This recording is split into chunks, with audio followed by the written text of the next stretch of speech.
Bonjour, il arrive des situations dans nos vies où nous nous sentons bloqués. Est-ce que cela vous est déjà arrivé de vous sentir bloqué? Vous voulez avancer dans quelque chose, dans un domaine de votre vie, mais vous sentez que rien ne bouge, vous avez des portes fermées partout et vous êtes bloqué, vous vous sentez bloqué dans cette situation. Nous voulons déclarer aujourd'hui qu'en 2024, les blocages, c'est fini. Et nous allons prier par rapport à cela aujourd'hui. Alors que je partageais le témoignage de Doliane du Gabon. Elle nous écrit, elle dit « Je vous écris avec beaucoup de joie, de reconnaissance. Tout a commencé avec Aurélie, où j'ai été baptisé par le Saint-Esprit et j'ai reçu le parler en langue, donc dans une émission de prière inspirée. Il s'est passé une semaine et elle dit qu'il y avait toujours des manifestations démoniaques dans son corps. Jusqu'à ce que je regarde une autre émission avec Jérémy et Chris, donc le pasteur Chris Campion, où j'ai été délivré. Pendant l'émission, je me suis mise à crier, à trembler et à vomir et à cracher. Le lendemain, j'étais rempli de tellement de joie au point où j'ai évangélisé mes collègues. Je me sens transformé. Je suis maintenant joyeuse et je crois que je peux maintenant tout. Soyez tous bénis pour le travail que vous faites. Merci Doliane pour ce témoignage. Je vous rappelle que si vous voulez aussi témoigner, vous pouvez donc nous écrire à emcitv.com/témoignage, donc l'adresse qui s'affiche juste ici. Alors, je prie que de la même manière qu'il y a eu un déblocage dans la vie de Doliane du Gabon, de la même manière vous puissiez vivre ce déblocage par la puissance du Seigneur. Peut-être comme elle, il y avait un blocage au niveau du baptême Saint-Esprit, peut-être un blocage au niveau de ces esprits qui vous tourmentent et qui vous font du mal et vous ne réussissez pas à trouver la délivrance. Depuis longtemps, il y a comme une malédiction familiale, elle repose sur vous et vous voyez les mêmes situations chez vos frères, chez vos sœurs, chez vos cousins. C'est une malédiction. Il y a un blocage. Mais par la puissance du Seigneur, en un instant, par le bras étendu de Dieu, il prend votre ennemi et il l'écrase par sa main puissante. On a du mal à comprendre comment dans l'Ancien Testament, le peuple de Dieu, les Israélites, exterminaient des nations tout entières. C'est une autre alliance que la nôtre. Nous sommes dans l'alliance de la grâce où Jésus-Christ est mort, ressuscité d'entre les morts, pardonnant nos péchés, libérant nos péchés, nous donnant une vie nouvelle. Il est vivant aujourd'hui. C'est un Dieu d'amour et Dieu ne compte plus nos fautes par la repentance et par le pardon des péchés. Mais dans les anciennes alliances, dans l'Ancien Testament, eh bien, il devait éradiquer des peuples tout entiers. Et il y avait des guerres qui étaient des terribles guerres sanguinaires. Et Dieu combattait pour eux. Comme je l'ai exprimé dans un titre de prédication, quand Dieu combat, il gagne toujours. Je vous invite à suivre cette prédication sur YouTube. En 2024, les blocages, ça doit s'arrêter. Je sais, certains d'entre vous, vous avez déjà entendu plusieurs fois des prédications et vous avez espéré que cela s'arrête. Mais Dieu nous dit qu'il est fidèle. Dieu nous dit qu'il est un héros et qu'il combat pour nous.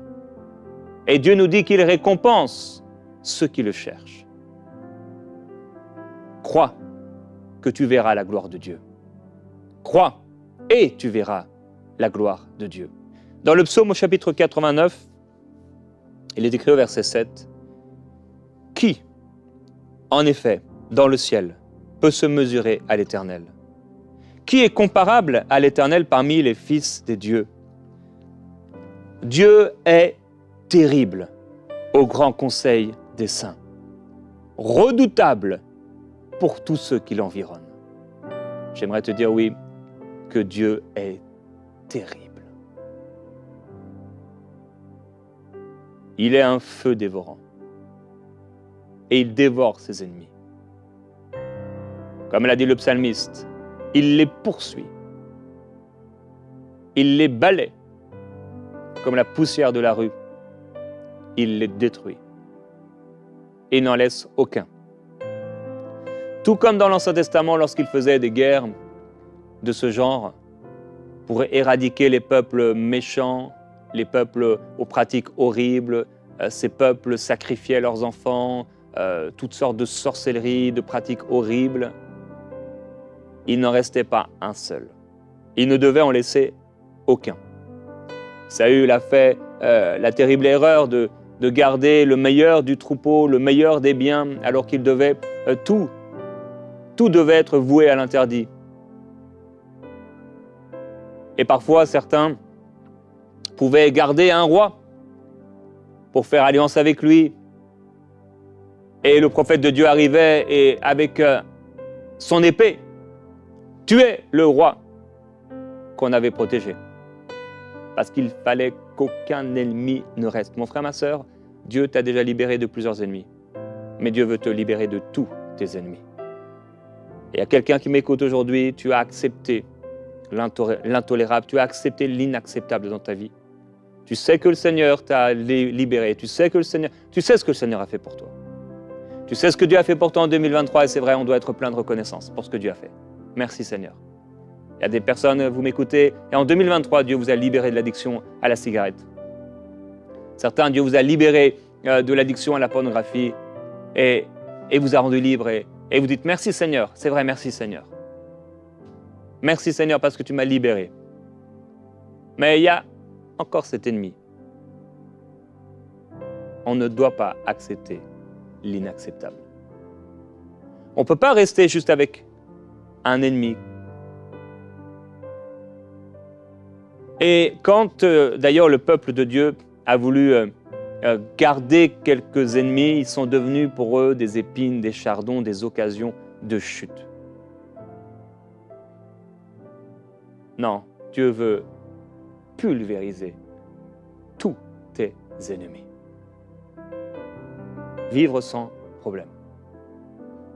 Je n'ai pas dit sans persécution. Je mets ça de côté, mais sans problème. Voir le Seigneur agir dans ta vie. Et s'il y a un problème qui surgit, voir le Seigneur régler ce problème, régler cette situation, terrasser tes ennemis. Plus de blocage en 2024. Éternel Dieu des armées, qui est comme toi, puissant, éternel? Ta fidélité t'environne, c'est toi qui domines l'orgueil de la mer. Quand ces vagues se soulèvent, c'est toi qui les apaises, et on l'a vu hier avec l'histoire de Jésus qui dormait sur le coussin, tranquillement. Et je prie que le Seigneur vous donne ce repos dont on a parlé hier. Et je pense aussi aux mamans et aux papas, vous avez des enfants qui se réveillent la nuit, mais je prie aussi pour eux, que eux trouvent le repos. Vos bébés trouvent le repos, et vous aussi, vous puissiez trouver le repos. Et si vous dormez moins, que ce sommeil soit réparateur, que ce temps où vous pouvez dormir soit un temps magnifique, où Dieu vous fortifie. Comme Jésus qui dormait dans la barque. C'est toi qui écrasas l'Égypte comme un cadavre. Tu dispersas tes ennemis par ton bras puissant. À toi le ciel, à toi aussi la terre, le monde et ce qui le remplit. C'est toi qui l'as fondé. Oui, Dieu est puissant, puissant, terrible au grand conseil des saints, redoutable pour tous ceux qui l'environnent. Vous vous souvenez de cette histoire de David? Il y a le peuple d'Israël, lui, il est là, derrière ses moutons. Et il y a Goliath avec toute l'armée qui est contre l'armée des Philistins, qui est contre le peuple de Dieu. Et Goliath, chaque matin et chaque soir, se présente à eux, se moquant d'eux, les ridiculisant, les bloquant pendant 40 jours. Il y a des situations comme ça pendant et durent longtemps. Et tu les vois matin, tu les vois soir. Tu te réveilles et tu penses à cette chose. Tu t'endors, tu veux t'endormir et tu repenses à cette chose. Et ça, c'est encore et encore. Ça s'appelle un blocage. Il y a un blocage quelque part. Dieu veut régler cela. Mais tu dois te lever dans ton autorité. Comme David s'est levé. Mon frère, ma sœur, s'il y avait eu un homme, s'il y avait eu même une femme, puisqu'on voit que plusieurs fois, des femmes ont pu tuer des ennemis dans la Bible. Quelqu'un qui avait eu le cœur de David, la foi nécessaire en Dieu. Les yeux fixés non sur le Goliath, non sur l'armée, non sur soi-même, mais sur la puissance du Très-Haut. eh bien Dieu l'aurait fait avec cette personne. Et donc David arrive là. C'était le plus jeune parmi ses frères. Il faisait paître le troupeau. Rien d'exceptionnel. Il devait aller apporter du fromage. Son but et la vision de son père pour David, c'était d'apporter du fromage. Bon, des pains pour ses frères, mais du fromage pour les chefs. Et on lui a donné 10 fromages. Voilà David, le berger, dans un accoutrement de berger. Il a donné à ses frères à manger de la part de son père. Et là, il vient et il a ses 10 fromages. C'est pas une image glorieuse? Je sais pas c'est quoi les fromages dans ta vie. Je sais pas c'est quoi qui donne une mauvaise odeur à ta vie, une mauvaise odeur à tes jours. Ce qui te fatigue. Tu es là et tu te trimbales et tu marches avec ces 10 fromages. Mais il faut t'en débarrasser. Tu ne peux pas garder ces fromages comme le vieil aveugle va jeter son vieux manteau pour courir à Jésus, vers Jésus. Tu dois te lever toi aussi et jeter ces fromages. Je ne sais pas ce que c'est dans ta vie. Peut-être des façons de faire, peut-être des mauvaises habitudes, des perceptions, des faux raisonnements, la mentalité de pauvreté, la mentalité de culpabilité, la mentalité de petitesse, la mentalité de radinerie, la mentalité, je ne sais pas c'est quoi, ces fromages. Mais tu dois délaisser cela. Et qu'est-ce qu'il va faire David? Il va se défaire de ses bagages, il va courir vers les rangs, et quand il va voir Goliath, à la vue de cet homme, tous les hommes d'Israël s'enfuirent devant lui et furent saisis d'une grande crainte. Vous savez ce qu'il disait ce peuple? Chacun disait, il est écrit, chacun disait. Avez-vous vu monter cet homme? C'est pour jeter à Israël un défi qu'il monte. À celui qui le tuera, le roi accordera de grandes richesses, il lui donnera sa fille, et il affranchira la maison de son père en Israël. David va demander une confirmation de ce que le roi va faire pour celui qui le tue. Et il va dire, non pas ce que tous les autres disent, il va avoir un langage différent. Il va dire, qui est donc ce Philistin? C'est un circoncis pour lancer un défi aux troupes du Dieu vivant. Alors là, il a placé l'incirconcis devant le Dieu tout-puissant. Et le peuple va répéter les mêmes choses, son frère va se mettre en colère, jaloux de la foi qu'il a. C'est pas grave. Si ta foi fait jalouser les autres, garde l'humilité et garde ta foi. Les frères vont se mettre en colère et essayer de le rabaisser. À qui tu as donné ce petit troupeau dans le désert? Je connais ton insolence, ta malice. C'est pour voir la bataille que tu es descendu. Ça, c'est vraiment le diable. Le déblocage, il va arriver. C'est certain. C'est fait. Mais tu as le diable qui essaie de te rabaisser en te ramenant à ce que tu as toujours fait, le petit troupeau. C'est petit. Dans le désert. En te ramenant tes fautes ou en créant des fautes qui ne sont pas. Ton insolence, ta malice. C'est pour voir la bataille que tu es descendu? Non, c'est pas pour voir la bataille que je suis descendu. C'est pour me battre et gagner. Je ne suis pas descendu pour vivre cette vie. Je n'ai pas été créé pour vivre ces choses. J'ai été créé pour voir la gloire de Dieu. Et 2024 enfantera la gloire de Dieu et mon exaucement. Le Seigneur le fera. Le Seigneur le fait. Et le Seigneur agit et il agira. Et qu'est-ce qu'il va faire? Il va se détourner de lui. Alors il a laissé son troupeau, il a laissé ses bagages, il a laissé ses fromages, il s'est détourné de son frère. Et il a dit que personne ne se décourage à cause de ce Philistin. Ton serviteur ira se battre avec lui. Et là encore, Saül va lui dire, mais tu ne peux pas te battre contre cet homme, tu n'es qu'un jeune garçon. Mais là, il va se souvenir de ce que le Seigneur a fait à travers sa vie. Ces petites victoires secrètes et cachées que personne n'avait vues. Et il dit, l'Éternel qui m'a délivré de la griffe du lion et de la patte de l'ours, me délivrera aussi de la main de ce Philistin. Et il va aller. Bon, au départ, avec une armure qui n'était pas la sienne, une armure qui ne lui allait pas. Dans le livre de Job, il est écrit « 6 fois il te délivrera de la détresse, et 7 fois le mal ne t'atteindra pas. Il te libérera de la mort pendant la famine et des coups de l'épée pendant la guerre. Tu seras à l'abri du fléau de la langue, tu seras sans crainte quand viendra la dévastation. Tu te riras de la dévastation comme de la disette. Ne crains pas les animaux de la terre qui peuvent être un symbole des esprits mauvais, car tu feras alliance avec les pierres des champs. Et les animaux des champs seront en paix avec toi. Tu reconnaîtras que la paix sera sous ta tente. Tu visiteras ton pâturage, il ne te manquera rien. Tu reconnaîtras que ta descendance sera nombreuse et que tes rejetons seront comme l'herbe de la terre. Tu entreras dans la tombe en pleine vieillesse, comme on élève un tas de gerbes en son temps. » Alors il faut qu'on se lève dans notre autorité. Il faut se lever dans la prière et proclamer une parole de foi. Mon frère, ma soeur, on oublie qu'il suffit d'une parole dite avec foi pour ôter la montagne, pour que la montagne se jette dans la mer. Dans le livre de Juges, il y a Gédéon qui se venge de ses ennemis. Et il va retrouver plusieurs de ses ennemis.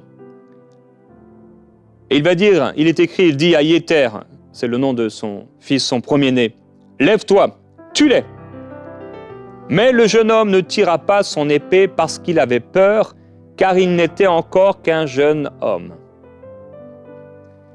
Peut-être en 2023, tu n'as pas réussi à te lever dans ton autorité. Parce que spirituellement, tu en étais là. Spirituellement, il y avait un type de démon, il y avait un type de montagne, il y avait un type de problème. Tu ne réussissais pas à en sortir. Tu ne réussissais pas à gérer la chose. Mais ses ennemis vont lui dire, lève-toi toi-même et frappe-nous, car tel est l'homme, telle est sa force. Et Gédéon se leva et les tua. Et il va prendre ensuite leur or. Tel est l'homme, telle est sa force. Quelle est ta force dans la prière? Quelle est ton autorité? Je prie qu'alors que le Seigneur t'a donné toute autorité, tu puisses exercer cette autorité, te lever dans la prière et régler cette situation. Que ce blocage ne soit plus là. Mais que dans le nom du Seigneur Jésus, il y a un déblocage surnaturel dans ta vie. Je prie que les choses changent et que tu te lèves. En 2024, finis les blocages. Et Père, ce que je te demande, en premier lieu, s'il te plaît, c'est une croissance spirituelle par rapport à l'autorité. Le garçon de Gédéon a eu peur parce que c'était encore un jeune homme. Mais David, lui qui était aussi un jeune homme, n'a pas eu peur parce qu'il a regardé à toi. Seigneur, je prie que tu nous révèles notre autorité. Je te demande, s'il te plaît, Seigneur, d'ouvrir nos yeux et de nous donner un esprit de révélation qui nous fasse connaître notre héritage et la puissance que tu veux déployer envers nous, en Christ, avec l'Esprit qui a ressuscité Jésus-Christ d'entre les morts. Que le même Esprit ouvre nos yeux et fasse à travers nous des choses glorieuses, étonnantes, que si on nous les racontait aujourd'hui, on aurait du mal à les croire. Tellement ça va être puissant, tellement ça va être fort. Et aujourd'hui, dans ta vie, mon frère, ma sœur, Je prends autorité contre les blocages. Il y a des saisons, oui, matin et soir, comme Goliath qui se présente pendant 40 jours, on se sent bloqué. On repense à ça. Jusqu'à quand ça va durer? Parfois, l'espérance s'estompe, elle s'en va. Et on a besoin de l'intervention de Dieu. Il doit avoir un déblocage. Il doit avoir un déblocage. Il y a quelqu'un. Vos enfants ont des poux constamment. Et c'est à la fois quelque chose qui se passe dans votre vie, mais c'est à la fois une image pour plusieurs. Et ça revient encore et encore, et ça vous exténue, ça vous fatigue, et vous dites jusqu'à quand? Et c'est comme une malédiction. Et dans le nom de Jésus-Christ, ça s'arrête maintenant même. Maintenant. Et plusieurs aussi dans votre vie, c'est comme des poux. Eh bien, des poux, on n'en veut pas. On ne les accepte pas, on les refuse. Ils doivent partir. Il y a quelqu'un qui doit refuser un ennemi. Il y a quelqu'un, tu dois refuser cet ennemi qui est là dans ta vie. Cette chose qui est là dans ta vie. Cette culpabilité peut-être. Ce problème de caractère. Cette honte, ce qui cause ta honte. Ce manque. Cette maladie. Cette détresse. Cet esprit. Ces cauchemars. Ces addictions. Ça doit s'arrêter. Le diable fait des supercheries. Il te fait croire que ce n'est pas à toi. Ce n'est pas à toi cette chose. Ce n'est pas à toi. Seigneur, merci pour ce que tu fais aujourd'hui. Les situations bloquées qui sont débloquées. Ces problèmes de contrat, ces problèmes de finances, ces douleurs qui reviennent, ça s'arrête. Il y a quelqu'un, tu as fait plusieurs fois des accidents de sport et cela te bloque, ça revient encore et encore. Problème de genoux, ça revient encore. Mais dans le nom du Seigneur. Ni par force, ni par puissance, mais par le Saint-Esprit. Il y a un déblocage. Il y a une libération. Dans le nom de Jésus. Nous voulons prier qu'en 2024, le chemin est ouvert. Nous ne voulons pas nous arrêter à labourer. Nous ne voulons pas nous arrêter à la semence, ni à l'arrosage. On veut porter du fruit. Je déclare au nom de Jésus-Christ que ceux qui sont bloqués dans une saison, alors qu'ils devaient aller à l'autre saison, il y a un déblocage dans l'esprit qui se fait. Il y avait des pattes sataniques pour empêcher ces personnes d'entrer et de courir leur course. Ces pattes sont arrachées par la puissance du Seigneur. Le Seigneur, le Dieu Tout-Puissant, extermine ses ennemis.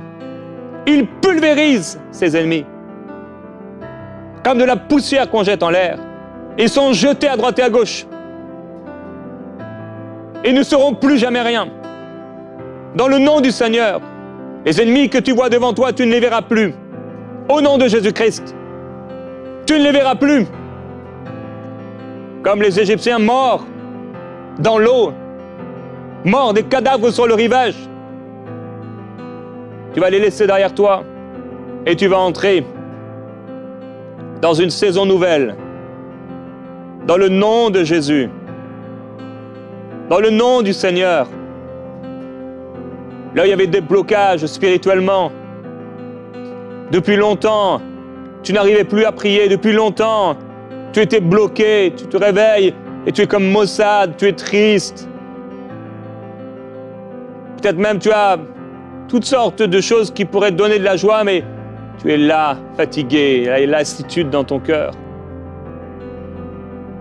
Mais il y a un déblocage maintenant dans le nom de Jésus-Christ. Le Goliath tombe et on lui coupe la tête. Il y a une croissance dans l'esprit, il y a une croissance dans l'autorité, il y a une croissance dans la prière. Là où tu n'arrivais pas à gagner une âme dans la prière, tu vas en gagner 10, tu vas en gagner 100. Dans le nom de Jésus-Christ. Là, il n'y avait qu'une seule personne qui était guérie sur les 10 pour qui tu priais. Il y a une croissance. Il y a une multiplication. Parce que le Seigneur est bon pour tous ceux qui l'invoquent. Et c'est la bonté de Dieu. C'est l'amour de Dieu qui agit pour toi. Le Seigneur est bon. Vous vous souvenez lorsque Jésus a appelé les disciples à aller dans un lieu à l'écart pour se reposer, pour dormir un peu. Ils sont arrivés dans un lieu et la foule les a reconnus. Et toute la foule est venue de partout. Et le Seigneur a été ému de compassion. Parce ces gens étaient comme des brebis sans berger. Et sa compassion l'a amené à faire quoi? À les enseigner longuement. Les enseigner longuement. Sa compassion s'est manifestée par l'enseignement. Il y a une révélation, il y a un enseignement que Dieu veut te donner par rapport à ton autorité afin que tu grandisses et que tu croisses. David a reçu un enseignement que les chefs de milliers n'ont pas réussi à donner à leur armée. C'était un enseignement qui venait du ciel, que seul Dieu peut donner. Il a reçu dans ce lieu désert derrière son troupeau des enseignements et des révélations que seul Dieu pouvait lui apporter. Quand il a regardé dans le naturel, aux étoiles, à ce que Dieu avait fait, il y a une grandeur qui s'est élevée dans son cœur. Une grandeur de foi par rapport à un Dieu si grand. Au point tel où il a commencé à voir la puissance de Dieu se manifester dans sa vie concrète, jusqu'au jour où il allait devenir le roi. Un roi de foi. En cette année, Dieu veut t'enseigner. Dieu veut te révéler des choses cachées que tu ne connais pas encore. Seigneur, nous voulons ces choses cachées. Nous voulons ces révélations pour aller plus loin. Le Seigneur nous donne une nouvelle révélation, un nouvel enseignement, quelque chose qui nous était caché. Le Seigneur va t'enseigner. Le Seigneur va te parler. Et avec cette révélation, tu vas pouvoir aller avec la force que tu as. Comme Gédéon allant avec la force, ce petit Gédéon, qui a exprimé, qui a dit « Mais je suis le plus petit de la plus petite famille d'Israël. Mais si Dieu était vraiment avec nous, pourquoi tout cela nous arrive ?» Mais le Seigneur lui a dit « Va avec la force que tu as, car je serai avec toi, et tu les détruiras tous. » Quand il s'est retrouvé devant ces deux hommes, et qu'il a dit à son fils « Tu l'es. » Son fils était trop jeune, il a eu peur, mais lui a pris son épée, il les a tués. Mon frère, ma sœur, tu vas prendre cette épée dans la prière et dans la déclaration de foi. La parole de Dieu suite à l'enseignement et la révélation que Dieu te donne. Et tu vas pulvériser, exterminer tes ennemis spirituels qui viennent contre toi. Tu vas pulvériser le manque, la maladie, les esprits impurs. Tu vas les pulvériser, les exterminer, jusqu'à ce qu'il n'en reste aucun, pour que tu brilles et que rien ne fasse obstacle à tes prières, à ton service pour Dieu, aux fruits que Dieu veut te faire porter en 2024. Finis les blocages. Tu es libéré. Il y a un déblocage, il y a un mouvement de l'esprit. Quelqu'un est libéré maintenant de ses esprits impurs. Quelqu'un est libéré et guéri maintenant d'une maladie qui était là depuis longtemps. Quelqu'un est libéré de l'insomnie. Il y a quelqu'un qui reçoit ce miracle, qui reçoit l'abondance de Dieu dans sa situation. Dans le travail, il y avait quelque chose qui bloquait, c'est débloqué dans le nom de Jésus. Il y avait ce problème, tu voulais une réconciliation, elle ne venait pas, mais cette année, la réconciliation arrive. Au nom de Jésus-Christ. C'était échec scolaire après échec scolaire, encore pour toi et pour tes enfants, mais maintenant ça change. Reçois maintenant dans le nom du Seigneur Jésus-Christ. Et sois libéré. Et témoigne. Témoigne pour la gloire de Dieu. Que le Seigneur vous bénisse. Vous l'êtes en lui. Amen. Dans les Saintes Écritures, Dieu déclare que le Messie viendrait pour être le sauveur du monde. La vie de Jésus prouve qu'il est bien celui dont les prophètes avaient parlé. Ésaïe a prophétisé que la Vierge deviendrait enceinte et qu'elle enfanterait un fils. Des siècles plus tard, la naissance de Jésus accomplissait cette prophétie.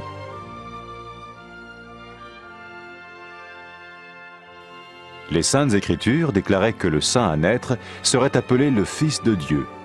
Cela signifiait que Jésus serait le Fils de Dieu au sens spirituel et non au sens physique. Nous le voyons par sa manière de vivre. Il a guéri des malades, il a pardonné leurs péchés, les a ramenés à Dieu et leur a promis une place dans le royaume éternel de Dieu. Il s'est offert lui-même en sacrifice pour le péché à leur place. Puis il est revenu à la vie, victorieux sur la mort selon le plan de Dieu. Jésus a dit « Personne ne me prend la vie, mais je la donne de ma propre volonté ». La vie de Jésus n'a pas seulement accompli les écrits des prophètes, mais elle a aussi confirmé la vérité de la sainte parole de Dieu. Les prophètes avaient écrit « Ta parole, ô mon Dieu, est parfaite, elle dure à toujours ». Jésus lui-même a dit « Le ciel et la terre disparaîtront, tandis que mes paroles ne disparaîtront jamais ». Jésus est venu pour nous donner la vie dans toute sa plénitude. Et quand l'homme a désobéi à Dieu dans le jardin d'Éden, il a choisi sa propre voie et ses actions l'ont séparé du Créateur.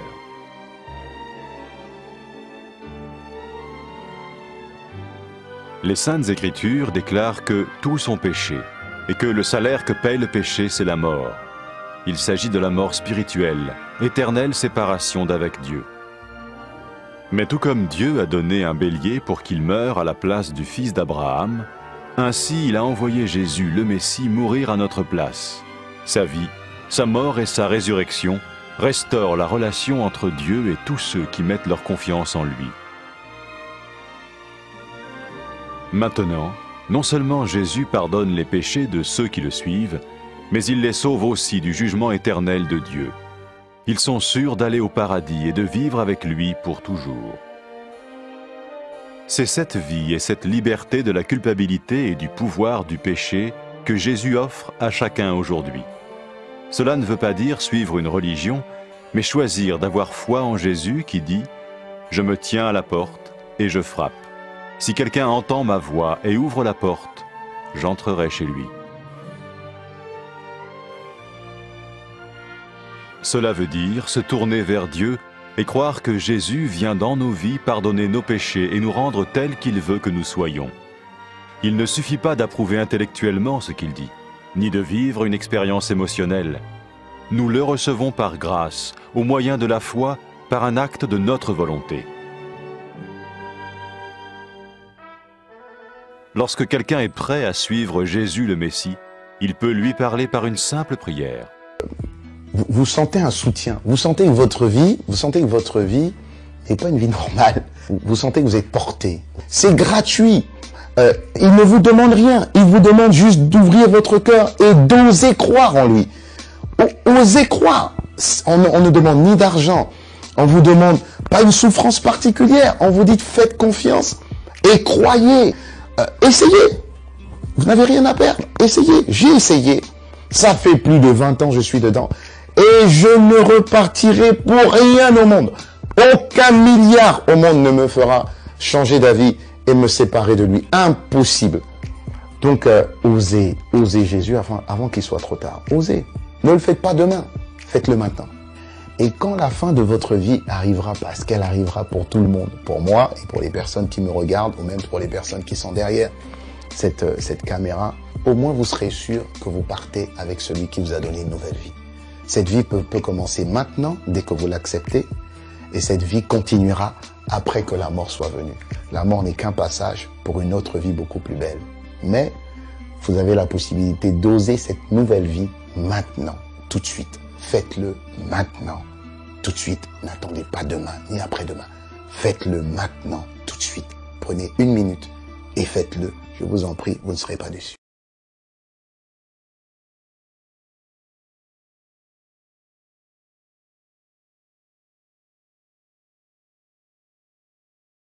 Après avoir écouté ce message, si vous avez décidé de donner votre vie au Seigneur Jésus-Christ, faites cette prière avec l'homme de Dieu. Mon Dieu, je viens devant toi, tel que je suis. Je confesse Jésus-Christ comme mon Sauveur et mon Seigneur.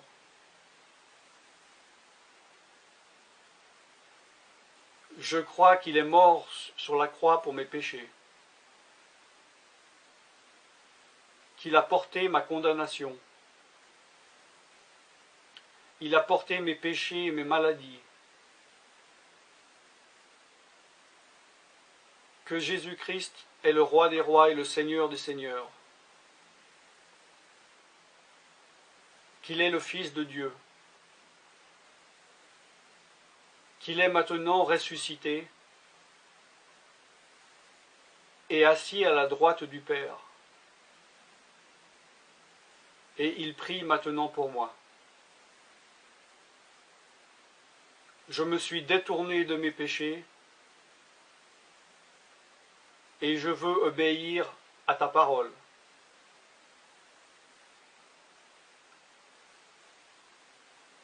Je viens à toi en te demandant, mon Dieu, de me donner ton Esprit Saint.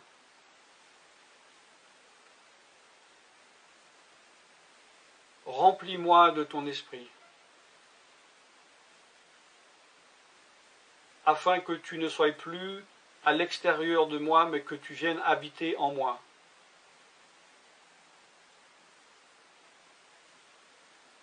Et que je devienne ton temple. Esprit de Dieu, viens habiter en moi. Purifie-moi, lave-moi, sanctifie-moi, rends-moi pur,